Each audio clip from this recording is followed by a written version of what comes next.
This is an American INCRA router lift.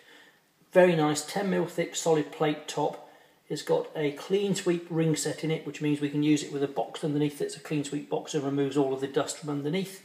Magna lock plate in there, which means it actually sits on magnets. So very quick and easy to put the plates in and out.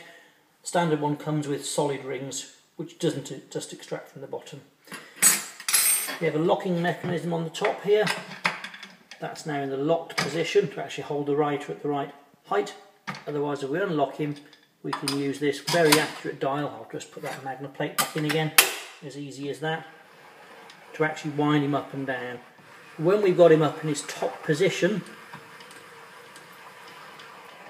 it's now very easy to change the cutters over with the spanners that come up all the way up through the top.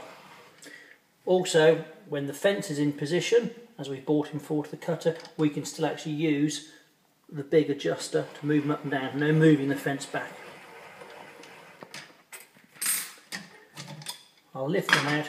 The interesting part, the different part of this is, it's a router lift that's been around for 10-15 years and it's designed to work on American style routers. This is a fixed base round body router. This one actually is being made by us, or for us, AUKTools. This is the first router available in Europe that runs off our power system but works in all American style routers.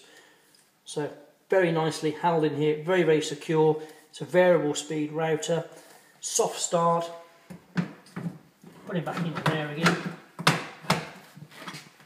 You'll see it moves, very, very positive movement up and down.